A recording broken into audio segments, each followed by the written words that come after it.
살아계신 주 나의 주 하나님은 나의 주 하나님은 신실하신 주님.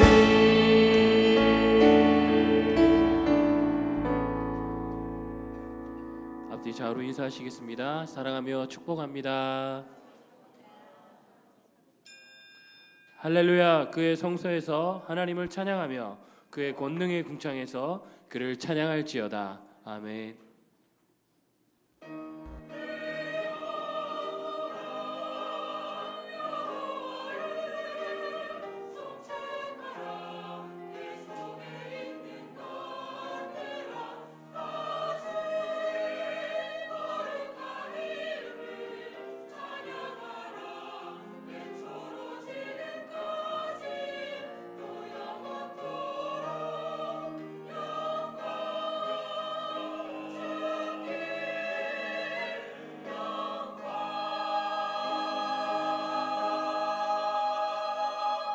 전능하사 천지를 만드신 하나님 아버지를 내가 믿사오며 그 외아들 우리 주 예수 그리스도를 믿사오니 이는 성령으로 잉태하사 동정녀 마리아에게 나시고 본디오 빌라도에게 고난을 받으사 십자가에 못 박혀 죽으시고 장사한 지 사흘 만에 죽은 자 가운데서 다시 살아나시며 하늘에 오르사 전능하신 하나님 우편에 앉아 계시다가 저리로서 산 자와 죽은 자를 심판하러 오시리라.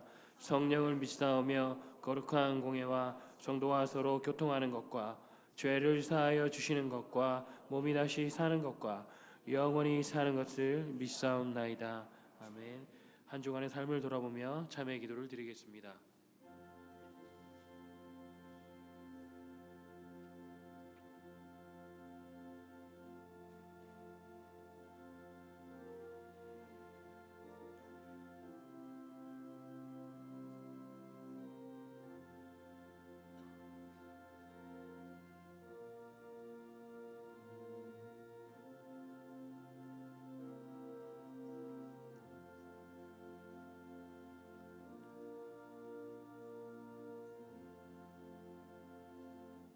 사죄의 선언입니다.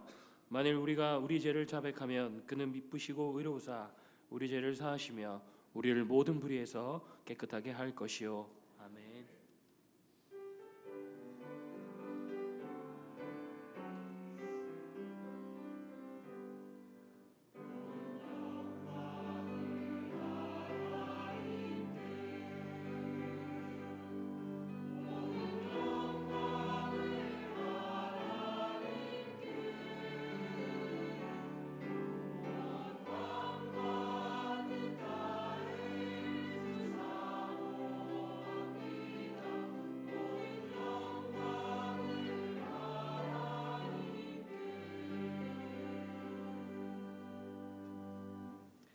제1은 너는 나 외에는 다른 신들을 내게 두지 말라.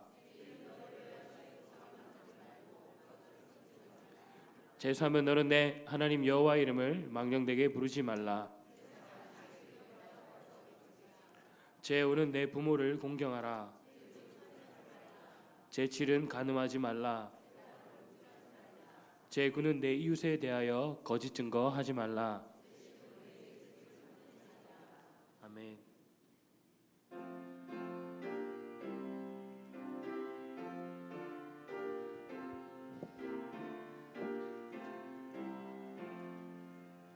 피난처 있으니 환난을 당한 자 이리 오라. 땅들이 얼어가 물결이 일어나 산 위에 넘치는 노력잖네. 이방이 떠들고 나라들 모여서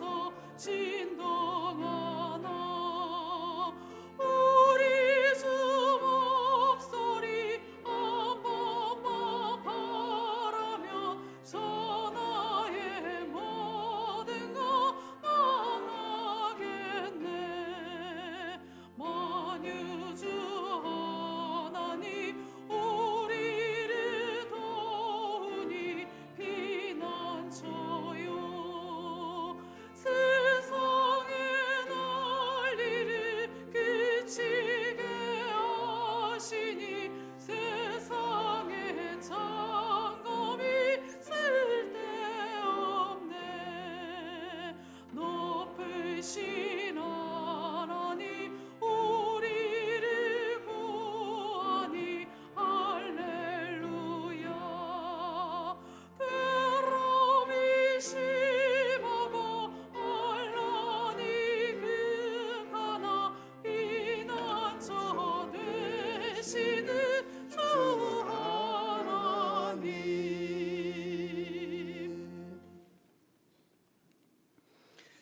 죄악 가운데로부터 저희들을 구원하시고 새 생명을 허락하신 주님, 죄인들을 주님의 귀한 전에 부르사 거룩한 예배에 동참하게 하옵시고 은혜 받게 하시오니 무한 감사를 드리옵나이다. 흑암의 권세 아래 헤매이던 죄인의 모습 그대로 주님의 전에 엎드려 기도하오니 허물 많고 죄 많은 저희들을 용서하여 주시옵소서. 새해를 맞이한 지도 한 달여라가 지나가고 있지만 여전히 죄악된 습관을 버리지 못하고 정욕과 욕망을 쫓아 행하기를 즐거워하는 자신을 생각할 때 주님 앞에 예배하고자 하는 모습이 심히 거짓되고 부끄러움을 이 시간 고백하오니 주님 용서하여 주시옵소서. 자복하고 회개하는 자들의 기도를 들으사 주님의 사랑의 빛을 우리들 심령에 비추사 어둠을 이기고 참 빛으로 나오는 이 한 시간 귀한 시간 되게 하여 주시옵소서. 연약해진 저희들의 마음을 주님의 강한 팔로 붙드사 새 일을 행하며 살기에 부족함이 없게 하여 주시옵소서. 믿음과 소망이 넘치게 하시고 주님의 몸된 교회를 위하여 최선을 다하며 충성을 다하는 일꾼들 다 되게 하시고 말씀에 순종하는 삶으로 살아가게 하여 주시옵소서. 이웃을 돌아보는 삶을 살게 하시며 상처를 입고 어려움을 겪는 이웃들을 돌아보는 좋은 벗이 될 수 있는 그리스도인이 되게 하여 주시옵소서. 능력의 주님, 주께서 세우신 한일교회를 통하여 성경의 불길이 타오르게 하여 주시옵소서. 새롭게 세우신 오기강 담임 목사님께 성령의 갑옷을 덧입히사 주께서 쓰시고자 하시는 대로 반석 위에 세운 교회 되게 하시고 그 터를 통하여서 지역사회에 죽어가는 많은 영혼들을 구원하는 방주의 역할을 온전히 감당하여서 주께서 원하시는 대로 많은 생명들을 구원하는 한일교회 되게 하여 주시옵소서. 또한 민족 복음화와 세계 열방의 복음 증거의 역사가 크게 일어나서 주님께서 택하시고 세우신 교회마다 성령의 큰 능력이 임하게 하여 주시옵시고 성령의 불길이 타오른 대한민국의 모든 교회가 되게 하여 주시옵소서.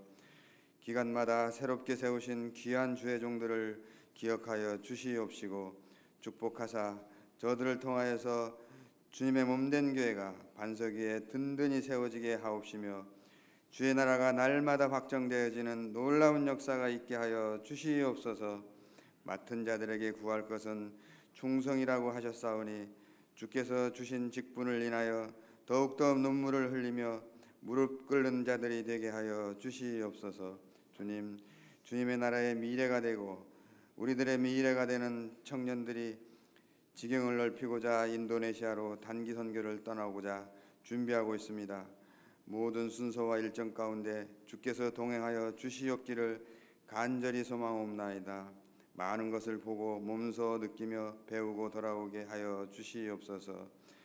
그리하여 주님의 나라를 확장을 위하여 영혼 구원을 위하여 크게 사용되어지는 귀한 주님의 아들 딸들이 되게 하여 주시옵소서. 찬양으로 수종드는 찬양대를 축복하여 주시옵시고 이 예배를 위하여 수고하는 모든 손길들에게 축복의 축복을 더하여 주시옵소서.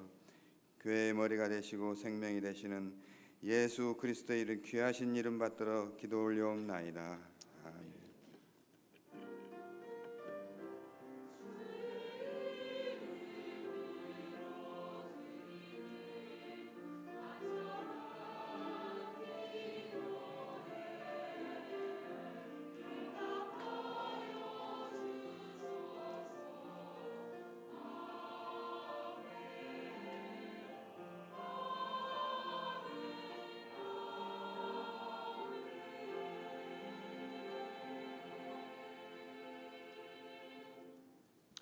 오늘 우리에게 주시는 하나님의 말씀은 요한계시록 1장 1절에서 7절까지의 말씀입니다. 제가 봉독하겠습니다. 예수 그리스도의 계시라. 이는 하나님이 그에게 주사 반드시 속히 일어날 일들을 그 종들에게 보이시려고 그의 천사를 그 종 요한에게 보내어 알게 하신 것이라. 요한은 하나님의 말씀과 예수 그리스도의 증거 곧 자기가 본 것을 다 증언하였느니라. 이 예언의 말씀을 읽는 자와 듣는 자와 그 가운데 기록한 것을 지키는 자는 복이 있나니 때가 가까움이라. 요한은 아시아에 있는 7 교회에 편지하노니 이제도 계시고 전에도 계셨고 장차 오실 이와 그의 보좌 앞에 있는 7 영과 또 충성된 증인으로 죽은 자들 가운데서 먼저 나시고 땅의 임금들의 머리가 되신 예수 그리스도로 말미암아 은혜와 평강이 너희에게 있기를 원하노라. 우리를 사랑하사 그의 피로 우리 죄에서 우리를 해방하시고 그의 아버지 하나님을 위하여 우리를 나라와 제사장으로 삼으신 그에게 영광과 능력이 세세토록 있기를 원하노라. 아멘. 볼지어다 그가 구름을 타고 오시리라. 각 사람의 눈이 그를 보겠고 그를 찌른 자들도 볼 것이요 땅에 있는 모든 족속이 그로 말미암아 애곡하리니 그러하리라. 아멘.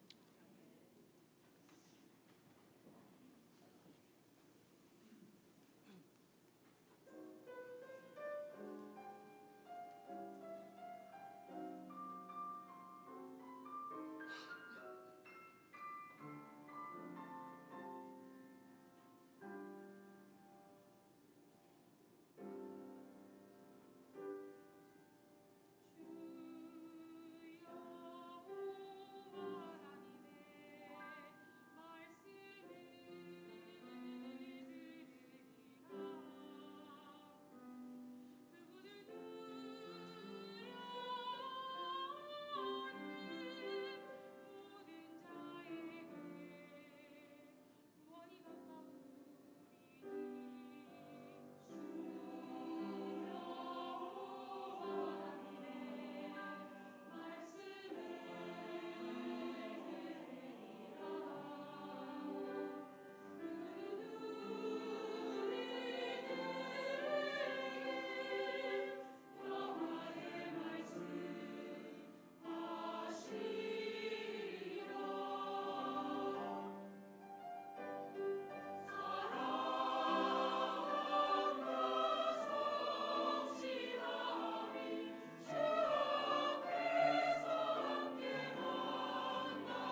아멘, 아멘.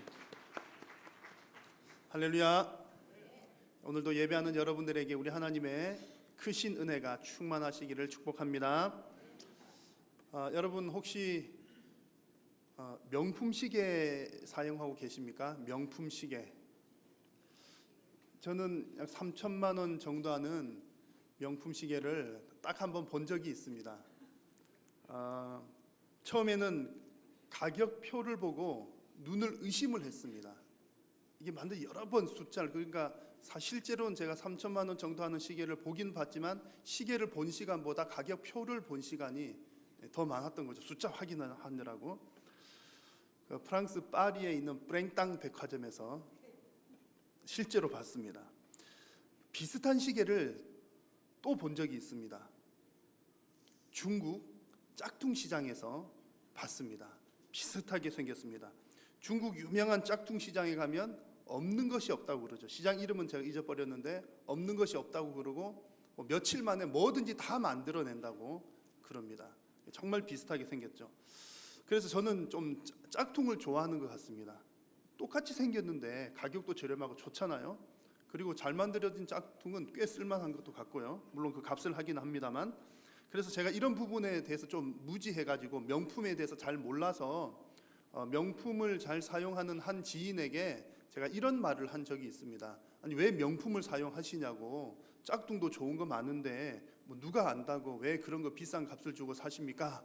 라고 물었더니 그분은 짧게 한마디로 대답을 하시더라고요. 자존심이죠. 이렇게 자존심입니다. 제가 처음에는 이제 잘 이해를 못했는데 듣고 보니 어떤 내용이냐면 짝퉁을 사용하면 자존심이 낮아진다는 그런 얘기가 아니라 진품, 명품을 사용하는 것을 통해서 오는 그 기쁨과 자존감, 그 자존심이 대단하다는 그런 얘기였습니다.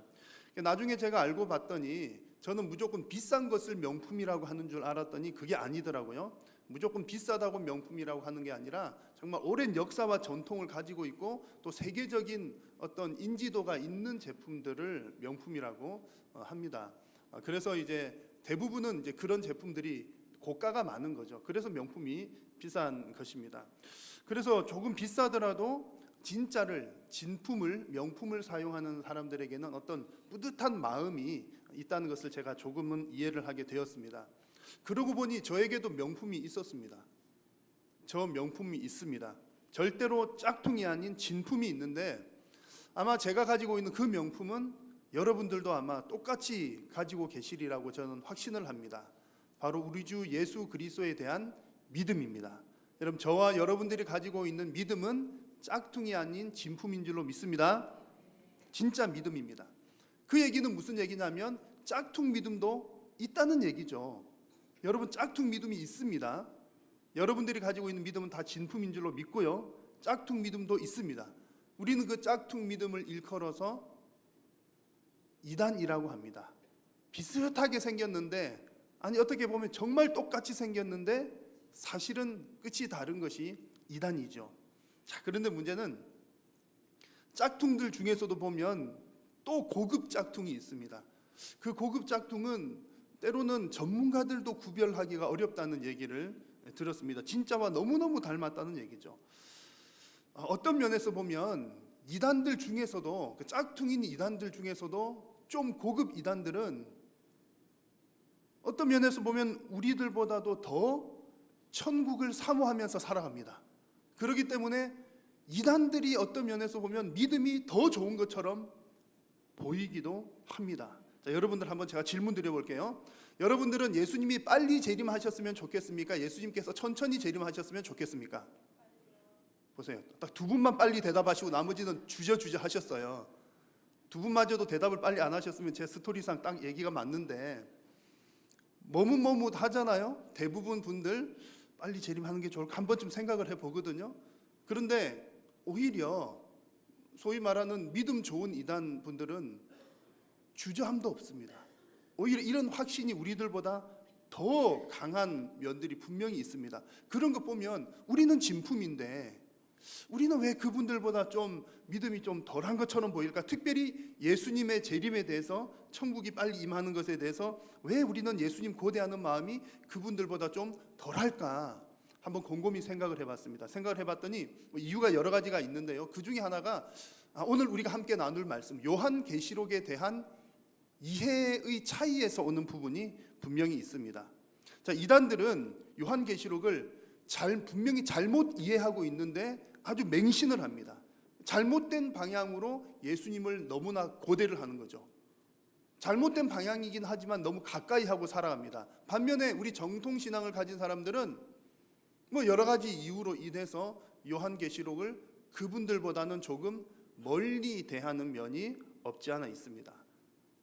그만큼 자주 다루지 않기 때문에 예수님의 재림에 대한 기대감이 그들보다 조금 적은 면이 분명히 있습니다. 그래서 올해 2018년도 주일 낮예배 시간에 요한계시록을 강해를 쭉 해나갈 생각입니다. 매주 하지는 않겠고요. 아마 한 격주 정도, 2주나 혹은 어떤 경우에는 3주 혹은 뭐 연이어서 할 수도 있겠고요. 절기나 그 주제가 필요할 때는 그렇게 설교를 하고 아마 올해 가운데 한 절반 정도는 요한계시록 말씀으로 함께 나누고자 합니다. 제가 이렇게 요한계시록을 설교할 때 설교하는 내용은 주된 이제 핵심적인 기본 바탕은 우리 교단 신학자들, 교수님들의 견해를 바탕으로 합니다. 그래서 만약 여러분들께서 또 다른 곳에서 요한계시록 이렇게 설교를 만약 들으셨는데 뭐 TV라든지 방송 많이 나오지 않겠습니까? TV를 이렇게 내용을 딱 들었는데 이상하다. 우리 한일교에서 들었던 내용이랑 해석하는 게 다른데? 라는 생각이 든다면 여러분 누구를 믿어야 되겠습니까? 1번 한일교회 오 목사님, 2번 TV 나온 그 목사님. 여러분들은 주저할 것 없이 우리 교회 말씀 목사님 해석하신 것이 옳아. 여러분 그렇게 믿으셔야 됩니다. 저를 믿으라는 것이 아니라 우리는 한일교회 우리 목사님을 통해서 나에게 주신 말씀이 내 목자를 통해서 주신 말씀이 하나님의 말씀입니다. 제가 이 말씀 드리는 것은 제가 이제 요한계시록 설교를 할 때 요한계시록이 워낙 이제 해석이 분분하기 때문에 그렇습니다. 그래서 사실은 이제 주일 낮예배나 이런 데 설교하는 것이 몇몇 본문을 제외하고는 설교하기가 까다로운 부분들이 사실 많이 있습니다. 그럼에도 불구하고 필요하다는 생각에 말씀을 나눌 텐데 제가 이제 이 계시록 설교를 할 때 제가 임의로 뭐 묵상하고 기도 많이 하고 벽 보고 기도해가지고 하나님 계시를 받아서 제가 설교하는 것이 아니라 아주 정통적인 신학자들, 특별히 우리 교단의 신학자들의 내용을 충분히 검증을 해서 제가 말씀을 전하기 때문에 바른 내용이요 여러분들이 믿고 따를 만한 내용이라고 확신하시고 우리 목사님을 통해서 주신 저 해석이 옳아라고 생각하셔도 여러분 무방하겠습니다. 그렇다고 해서 이제 다른 목사님이 조금 다르게 해석했다고 해서 그분들은 이단이다 그렇게까지 하실 건 없고요. 해석이 좀 다를 수 있지만 우리 교회 목사님이 해석하신 것이 가장 정통적이고 내가 그것 받아들이고 따르면 되겠구나. 여러분 그런 믿음으로 하나님께서 여러분에게 주신다는 마음으로 말씀을 받기를 바랍니다. 그래서 이 요한계시록에 대한 바른 이해를 통해서 여러분들이 정말 건강하고 바른 종말론적 신앙을 가지시는 여러분 다 되시기를 축복합니다. 자, 어떤 물건이든지 혹은 어떤 모임이든지 그 목적이라고 하는 것이 너무나 중요합니다. 이게 어떤 목적으로 만들어졌나? 우리 모임은 어떤 목적인가? 그거 아는 것이 너무나 중요한데요. 자, 이것은 성지순례를 하다가 들르게 되면 터키 에베소에서 여러분 만나실 수 있는 한 유적지입니다. 에베소에 있는 유적지인데요. 혹시 무엇하는 곳일까요? 힌트가 있습니다. 이게 보이는 구멍 안쪽으로는 온천수가 흐릅니다.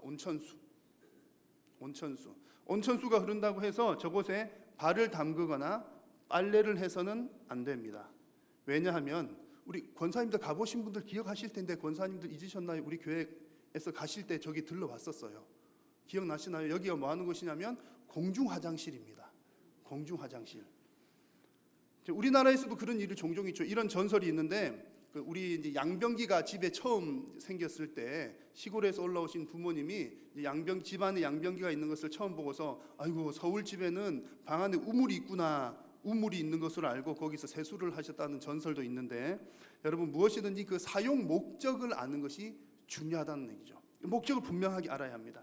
하나님께서 사도 요한 시대에 이 계시록을 주신 목적이 무엇일까? 그리고 또한 오늘 이 시대에 이 요한계시록은 저와 여러분들에게도 주신 하나님의 말씀인 줄로 믿습니다. 하나님께서 우리에게 주신 목적이 무엇일까? 그 목적을 분명하게 아는 것이 필요합니다. 확실한 답을 가져야만 합니다. 오늘 말씀 4절과 5절 말씀을 통해서 그 부분을 발견할 수가 있겠는데요. 제가 한번 말씀을 앞부분 중요한 부분만 읽겠습니다. 요한은 아시아에 있는 7 교회에게 편지하노니, 그리고 뒷부분에 가서 예수 그리스도로 말미암아 은혜와 평강이 너희에게 있기를 원하노라. 자, 이 말씀에서 우선 가장 중요한 것은 요한계시록은 아시아에 있는 7 교회에게 주신 편지 형식의 글이라는 사실이 무척 중요합니다. 편지는 어떤 경우에 쓰죠? 여러 가지 목적이 있지만 일반적으로 기본적으로는 내가 아는 사람에게 안부를 전하기 위해서 쓰는 것이 편지입니다. 요한계시록이 바로 그런 형식이었습니다. 요한계시록은 소아시아에 있는 그 교회들의 형편을 너무나 잘 아는 사도 요한이 아시아에서 고통당하고 고난당하고 핍박당하고 환난당하고 있는 그들에게 하나님으로부터 계시를 받아서 위로의 말씀을 전해준 것이 바로 요한계시록 말씀입니다. 그래서 아시아에 있는 교회들에게 위로하고 또 권면하고 그렇게 해서 더 그들의 믿음을 견고하게 세우기 위해서 주신 말씀이 요한계시록이라는 얘기죠. 그래서 이 편지를 받은 성도들은 이 편지를 서로 돌려 읽으면서 위로를 받았습니다. 사도 요한이 하나님께로부터 계시를 받아서 우리에게 이런 내용으로 편지를 줬어. 편지를 읽으면서 위로받고 새 힘 얻고 또 옆에 있는 교회에 전달해주고. 자, 그렇다면 여러분, 이런 형식의 요한계시록 이런 형식이라면, 자, 편지를 쓰는 사람이 편지를 받는 사람에게 편지를 보낼 때 그 편지의 내용을 알아보게끔 썼겠습니까? 못 알아보게끔 썼겠습니까? 당연히 편지를 썼다면 내가 말하고자 하는 내용을 전달해서 알아듣게끔 쓰는 것이 정상이겠죠. 마찬가지로 여러분, 같은 맥락에서 이 요한계시록이라고 하는 이 말씀이 이미 약 2000년 전에 주어진 말씀이지만 지금도 하나님께서 우리에게 주시는 말씀이라고 우리가 믿는다면, 이 말씀을 읽는 저와 여러분들이 요한계시록 말씀을 읽을 때에 이해를 알아들으라고 주셨겠습니까? 못 알아들으라고 주셨겠습니까? 너무나 당연하게 알아들으라고 주셨겠죠. 여러분, 제가 너무 유치한 질문을 하고 있죠. 왜 제가 이런 말씀을 드리냐면, 이단들은 거꾸로 말하기 때문에 그렇습니다. 너무나 명확한데 하나님께서 우리에게 계시록 말씀을 주신 것은 못 알아들으라고 준 게 아니라 너희들 알아들으라고 준 얘기임에도 불구하고, 이단들은 어떻게 얘기하냐면, 어느 S2단의 교주는 이런 이야기를 합니다. S2단 하면 신천지 아시겠죠? 제가 이제 고소당할까 봐 그냥 S라고 하는 거예요. 혹시 방송 올라갈까 봐. S2단의 교주 이모 씨는 터무니없는 주장을 하는데, 어떤 내용으로 주장하냐면, 요한계시록을 받은 사도 요한도 무슨 말인지 몰랐다, 이런 얘기입니다. 사도 요한도 계시를 받았지만 자기도 몰랐다, 그런 주장을 하는데, 어디서 이런 근거를 가지고 오냐면 이상한 근거를 가지고 오는데, 요한복음 16장 12절에 이런 말씀이 있습니다. 내가 아직도 너희에게 이를 것이 많으나, 예수님께서 제자들에게 하시는 말씀입니다. 지금은 너희가 감당하지 못하리라, 이런 말씀을 하는데, 예수님께서 이런 말씀을 제자들에게 하시고 그러니까 말하자면 말씀을 다 안 하시고 너희 아직 다 이해 못해 하고 그냥 하늘로 가셨다는 거죠. 근데 이 이제 S2단에 의하면 예수님께서 그렇게 가시고 난 다음에 못다한 얘기를 사도 요한에게 줬다는 얘기입니다. 그런데 사도 요한도 그 계시를 받았지만 사도 요한도 그것을 다 깨닫지 못했다는 거죠. 그럼 누구는 깨달을 수 있다? S2단의 교주인 그 교주만 깨달을 수 있다, 그렇게 주장을 하는 겁니다. 말도 안 되는 주장이죠. 기본적으로 그냥 간단하게 두 가지 내용만 봐도 말이 안 되는데, 좀 전에 읽은 말씀 뒷부분에 보면 그 다음 구절이 어떤 구절이 있으냐면, 그러나 진리의 성령이 오시면 그가 너희를 모든 진리 가운데로 인도할 거다.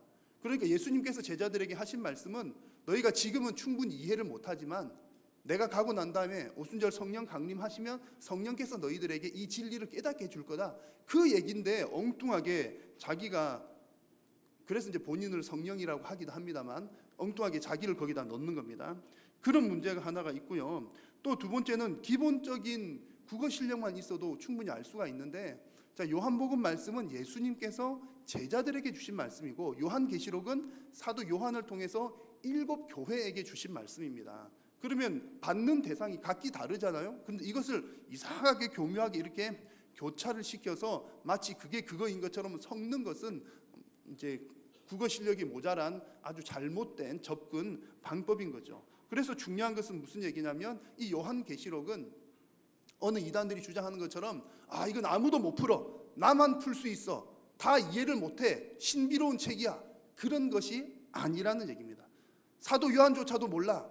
사도 요한이 멍하게 우리 아이들 쓰는 표현으로 멍 때리면서 계시를 받아서 쓴 게 아니라는 얘기입니다. 사도 요한도 너무나 분명하게 그 7 교회의 상황을 너무나 잘 알고 있었고, 하나님께서는 그 상황을 잘 아는 사도 요한을 통해서 감동하여 주시고 계시로 주신 말씀이 요한계시록이라는 그런 얘기죠. 그래서 지금 7 교회의 상황이 어떤 상황이라는 얘기입니까? 그들은 환난과 핍박 가운데 있는 상황이라는 얘기입니다. 자, 그렇다면 이런 편지를 쓰는 이유가 너무나 명확하죠. 환난과 핍박 가운데 있는 자들에게는 뭐 어떤 의도로 편지를 쓰겠습니까? 위로하기 위해서 쓰는 거죠. 그래서 4장 4절 5절 말씀 한 번 더 보시면 뒷부분에 은혜와 평강이 너희에게 있기를 바란다. 이것이 아주 중요한 핵심적인 이 이제 요한계시록의 목적이라는 그런 얘기입니다. 여러분, 수많은 이단들은 이런 근본적인 목적 너무나 분명함에도 불구하고 성도들을 위로하기 위해서 쓰여진 책이다라고 한 이 사실, 다 서로가 충분히 이해할 수 있는 내용이라는 사실, 이런 것들에서 근본적인 어떤 내용에서 떠나서 엉뚱한 거, 별거 아닌 걸 가지고 이렇게 이슈화를 시키고 이제 부각을 시킵니다.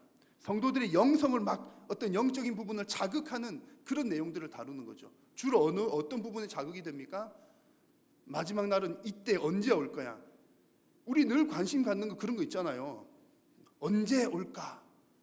이제 여러분, 저도 만약에 이제 여러분들에게 뭐 이렇게 어떤 그 권면을 하거나 축복을 하면서 집사님 잘 되실 겁니다, 복 받으실 겁니다, 그러면 여러분, 그래 복은 받긴 받는데 언제부터 받아요? 언제 받아요? 내일이에요? 모레예요? 그런, 우리가 다 그런 관심들이 막 많이 있어요. 그러나 하나님께서는 절대로 때와 시간은 어떤 이제 그런 식으로 말씀을 하시질 않습니다. 우리에게 방향, 큰 그림을 주는 거지, 딱 그때를 찝게 되면 그 숙명론이 되어서 사람들이 이 삶이 깨어져 버리고 맙니다. 예를 들어 나는 몇 날 몇 시에 내가 죽는다 그러면 그때까지는 어떤 의미로 살아요? 아니 막 마음대로 막 살죠. 내가 몇 날 몇 시에 부자가 된다 딱 정해져 있으면, 그러면 지금은 뭐 막 살아도 되죠. 아무것도 안 해도 되잖아요. 하나님께서는 그것을 원하시는 게 아니라는 얘기입니다. 이단들은 이런 것들을 자극을 해서 언제 온다, 어떤 일들이 일어난다, 어떤 환란이 온다, 무슨 무시무시한 이런 일들, 그런 것들에 관심을 갖게 됩니다. 그런데 요한계시록에는 그런 내용들이 있긴 합니다만 아주 작은 부분에 불과한 얘기입니다. 중요한 목적은, 가장 중요한 것은 환난과 핍박 가운데 있는 성도들을 위로하면서 그들에게 은혜와 평강을 주는 것이 요한계시록의 가장 중요한 목적이라는 거죠. 그렇기 때문에 3절 말씀에 나오는 것처럼 이 계시록의 말씀을 읽는 것만 해도 복이 된다 그랬습니다. 왜 하나님의 요한계시록을 읽기만 해도 복이 될까요? 읽으면서 위로를 받으니까요. 읽으면서 힘을 얻으니까, 하나님께로부터 능력을 받으니까 읽기만 해도 복이 된다는 그런 얘기입니다. 그래서 여러분, 제가 이 요한계시록 말씀을 전할 때 이 어떤 계시록에 나오는 심판 내용 그런 것들로 인해서, 정말 그런 내용들로 그런 것을 빌미로 해서 여러분들에게 어떤 겁을 주거나 여러분 똑바로 살아야 합니다 치는 설교를 하거나, 혹은 여러분 재산 다 내어 놓으십시오 그런 것이 하는 설교를 하기 위함이 아닙니다. 요한계시록의 본래의 목적대로 하나님도 여전히 우리에게 이 말씀을 통해서 우리가 험한 세상 살아가는 동안 위로받고 힘을 얻어서 주님 다시 오실 때까지 믿음으로 승리하기를 바라는 것이 우리 주님의 뜻입니다. 그래서 여러분 모두가 다 요한계시록의 말씀을 통해서 하나님께서 주시는 위로와 평강을 풍성하게 누리시기를 축원합니다. 자, 혹 여러분들 중에서 아직까지도 이제 제가 쭉 길게 이런 말씀을 드렸습니다만, 요한계시록은 위로의 메시지입니다라고 말씀을 드렸습니다만, 아직까지도 갸우뚱하는 분들이 계실지 모르겠습니다. 왜냐하면 우리가 요한계시록 그러면 먼저 샥 떠오르는 이미지가 있어요. 여러분 어떤 게 먼저 떠오르십니까? 계시록 그러면 뭐 머리 7 달린 용, 뭐 짐승, 뭐 음녀 이런 것들 떠오르고 또 뭐 종말, 지구 멸망 이런 것들이 먼저 그런 이미지들이 먼저 떠오르기 때문에 위로하고는 좀 거리가 먼 거 아닌가 그런 느낌이 드실지도 모르겠습니다. 그러나 여러분 꼭 기억하십시오. 요한계시록은 7 교회 성도들에게 주는 위로의 메시지입니다. 자, 그렇다면 그 위로를 받을 내용이 어떤 내용인가가 또 중요하겠죠. 말씀 1절과 2절 말씀을 보시면 이렇게 기록이 되어 있습니다. 한번 같이 읽겠습니다. 시작. 예수 그리스도의 계시라. 이는 하나님이 그에게 주사 반드시 속히 일어날 일들을 그 종들에게 보이시려고 그의 천사를 그 종 요한에게 보내어 알게 하신 것이라. 요한은 하나님의 말씀과 예수 그리스도의 증거 곧 자기가 본 것을 다 증언하였느니라. 아멘. 자, 뭐가 위로받을 내용이냐 하면 반드시 속히 일어날 일들을 아는 것이 위로받을 일입니다. 반드시 속히 일어날 일을 알면 위로를 받는다는 얘기입니다. 그러면 여러분 또 궁금하죠. 그러면 반드시 속히 일어날 일이 뭐야? 이게 또 궁금합니다. 이단들은 이제 뭐라고 얘기하냐면 반드시 속히 일어날 일들이 요한계시록 1장부터 22장까지 나와 있다. 무슨 심판, 무슨 심판, 무슨 심판, 금대접 무슨 심판, 뭐 인을 떼는 심판. 자, 그런데 여러분 여기서 반드시 속히 일어날 일이라고 하는 이 말을 더 정확하게 번역하면 이런 표현입니다. 반드시 일어나야만 하는 일이라고 하는 표현이 더 정확합니다. 반드시 일어나야만 하는 일. 그러니까 하나님께서는 이런 걸 보여주고 싶으신 거죠. 반드시, 자, 이런 일이 반드시 일어나야만 해. 너희들 이것 좀 알고 있어. 하나님께서 바라시는 뉘앙스가 그런 것입니다. 하나님께서 보여주고 싶으신 거죠. 반드시 일어날 일 너희들이 알고 있어 라고 알려주고 싶으신 겁니다. 자, 그러면 그 일이 무엇일까요? 결론부터 먼저 말씀을 드리면 간단합니다. 결론은 바로 완성된 하나님의 나라, 완성된 하나님의 나라가 바로 반드시 속히 일어날 일, 그것의 결론입니다. 여러분 요한계시록은 단순히 어떤 미래의 앞으로 이런 일들이 쭉 일어날 거야 라고 하는 어떤 시나리오와 같은 책이 아닙니다. 언제 이런 일이 일어나고 무슨 일이 일어나며 그런 것들이 핵심이 아니라는 얘기죠. 요한계시록의 핵심은 하나님께서 사도 요한을 통해 보여주신 그 환상들을 통해서 마지막이 어떠한가, 종말이 어떠한가, 그때 어떤 일이 일어나는가, 어떤 일이 일어나죠? 하나님의 나라가 완성된다, 그것을 보여주는 겁니다. 그런데 하나님 나라의 완성이 다른 말로 표현하면 종말이라고 하는 것이 되고요, 심판이라고 하는 것이 됩니다. 그런데 심판이나 종말이라고 하는 것이 성도인 우리들에게는 두렵거나 무서운 날이 아니라 기쁨의 날이고 즐거운 날이 되는 것입니다. 심판의 날이 우리에게는 위로의 날이 되는 것이죠. 왜냐하면 악한 세력이 심판을 받으니까, 성도인 우리들은 위로를 받게 되니까. 그러니까 이 메시지를 받는 초대교회 성도들이 얼마나 위로를 받았겠습니까? 자, 초대교회 이야기를 조금 더 해보면 이렇습니다. 초대교회 성도님들은 너무나 박해를 많이 받았습니다. 잘 아시는 것처럼 그 로마의 황제들은 이제 신성시 당했죠. 신처럼 여겼습니다. 그래서 황제를 숭배하는 그런 일들이 있었습니다. 그런데 그리스도인들은 하나님 외에는 절을 하지 않죠. 그러니까 이 그리스도인들이 많은 손해를 보고 박해를 당하게 된 겁니다. 예를 들자면 어떤 경제적인 부분에서는 이런 손해를 당하죠. 이제 로마 정부가 하는 것을 잘 따르는 사람들, 황제를 숭배하고 그런 것들을 잘 따르는 사람들에게는 은행 이자가, 우리 지금으로 말하면 은행 이자가 1%로, 이율이 1%인데 로마를 따르지 않는 그리스도인에게는 무려 이자가 50%가 되는 겁니다. 그러면 우리가 뭐 장사나 뭐나 어떻게 해먹고 살겠습니까? 경제적으로 엄청난 핍박을 당했던 거죠. 그뿐만 아닙니다. 이 사진 여러분 또 아시는 분들 계실 텐데, 터키 갑바도기아에 있는 데린쿠유라고 하는 지하 도시의 그림입니다. 지하 도시, 지하 거의 20층까지의 깊이라고 그럽니다.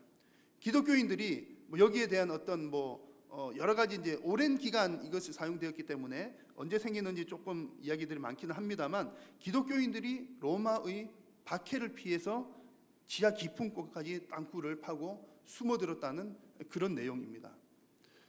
자, 여러분, 로마가 그리스도인들을 핍박을 했던 것이 이제 시기마다 많이 다르기는 했습니다만, 어느 황제 때는 심하고 어느 황제 때는 좀 덜하고 그러긴 했습니다만, 네로 황제로부터 시작해서 디오클레시안 황제 때까지 이르기를 거의 300년 동안을 그리스도인들이 이렇게 박해를 당하면서 쭉 살아왔던 겁니다. 요한계시록, 지금 요한계시록을 쓰고 있는 사도 요한도 도미티안 황제 때에 유배를 당해서 반모섬에서 지금 이 계시록을 받아 쓰고 있는 거죠. 그래서 당시 역사에 대해서 기록한 유세비우스라고 하는 역사학자의 기록에 의하면 이런 내용들이 있었습니다. 빨간색 부분이 잘 보이는지 모르겠는데 중요한 부분은 이렇습니다. 도미티안 황제는 귀족들을 부정하게 처형하여서 그들의 재산을 몰수하였다. 그리고 기독교인들에게 핍박을 시도했다. 이 핍박으로 인해서 사도 요한은 반모섬으로 보내졌다. 그런 내용입니다.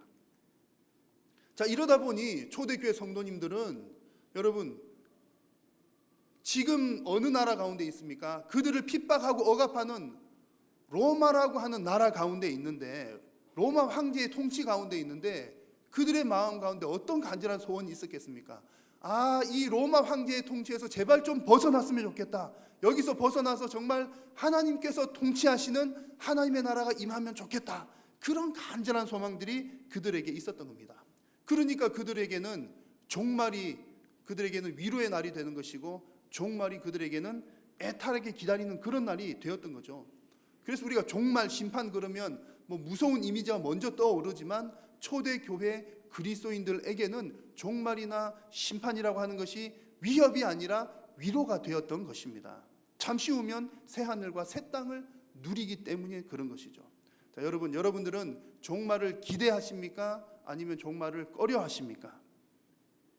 혹 우리는 이 초대교회 성도님들처럼 환난이나 핍박이 그만큼 많지 않기 때문에 종말을 기대하는 마음이 좀 적을지도 모르겠습니다. 만약 우리도 그런 상황이라면 간절한 마음이 있을지도 모르죠. 그러나 여러분, 요한계시록 말씀을 통해서 우리에게 주시는 그 근본적인 메시지는 여전히 같습니다.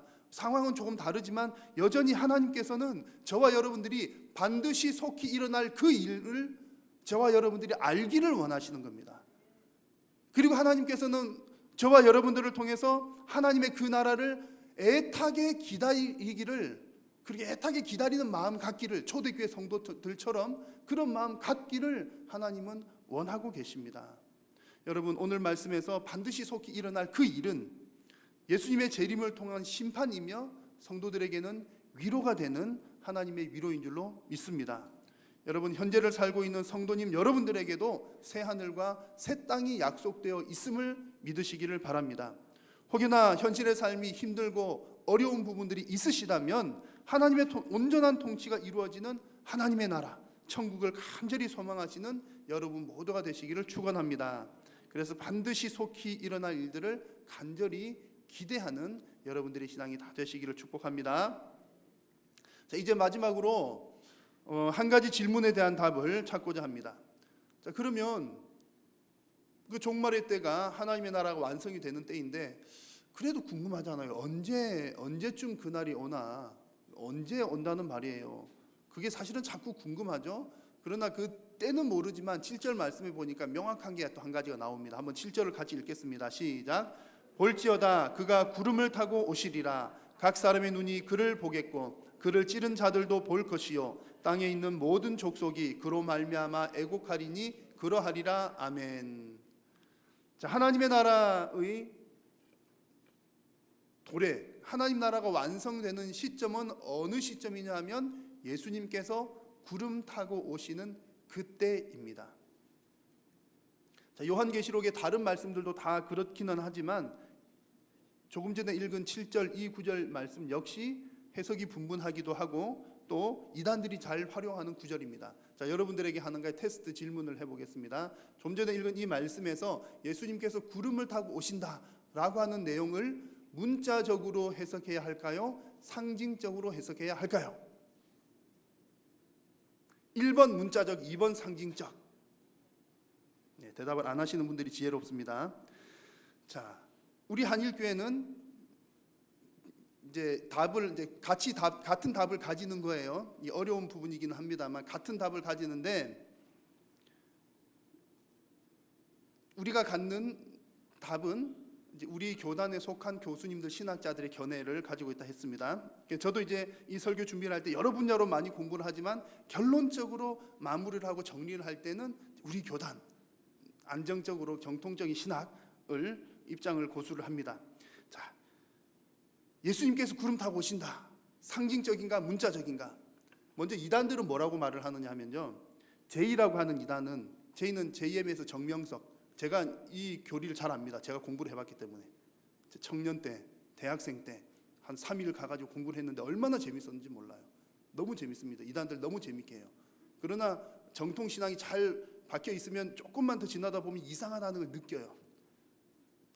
제가 똑똑해서 느끼는 게 아니라 어릴 때부터 그런 신앙 훈련을 받아왔기 때문에 어쨌든 그때 제가 배운 걸 지금 기억하고 있는 겁니다. 제이라고 하는 이단은 어떻게 해석하냐면 구름을 사람으로 해석을 합니다. 상징으로 해석하는 거죠. 예수님께서 구름을 타고 오신다는 것은 성경에 보면 뭐 구름같이 많은 사람들, 구름같이 많은 증인들 이런 표현들이 있잖아요. 그런 데서 뭘 끌어와 가지고 구름은 사람을 상징한다. 그래서 예수님의 재림은 진짜 눈에 보이는 하늘 구름으로 오는 게 아니라 사람들 사이에 임한다. 내가 너희들 사이에 임했다. 내가 너희들 사이에 임한 재림 예수님이다. 정명석, JMS, 지저스 모닝스타, 그런 교주는 그렇게 주장을 하는 겁니다. 말도 안 되는 소리죠. 또 S2단에서는, 신천지 2단에서는 이 구름을 진짜 구름으로 해석하는 것이 아니라 영적인 분위기로 해석을 합니다. 이것도 성경 어디선가는 가지고 와요. 가지고 오는데 이제 하나님의 영이 임할 때 마치 구름 가운데 임한다는 그런 걸 가지고 와가지고 하나님이 임하시는 것도 영적인 분위기를 말하는 거다. 실제로 하늘에서 오는 거 아니다. 그러기 왜 그런 주장하는지 알겠죠? 본인은 하늘에서 못 내려오니까 그런 주장을 억지로 만들어내는 겁니다. 하면서 하는 말이, 예수님께서는 어디에 재림하시느냐 하면 하나님의 말씀을 잘 지키는 자에게 임하시는데, 바로 나 이만희가 하나님 말씀을 잘 지키는 자라서 예수님이 나에게 재림했다.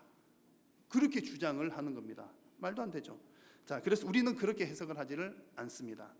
여러분, 마지막 종말 때에 예수님은 구름을 타고 오시는데 이 말씀은 비유로 하신 말씀이 아니라 실제로 예수님은 구름을 타고 오십니다.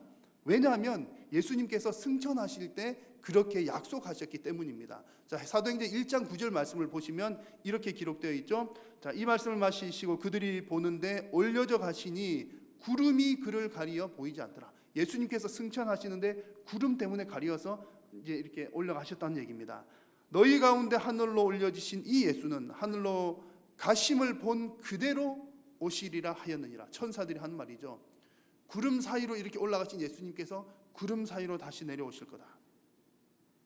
오늘 말씀 7절 말씀에서도 하시는 말씀이 구름 타고 오시는데 각 사람의 눈이 그를 볼 것이다.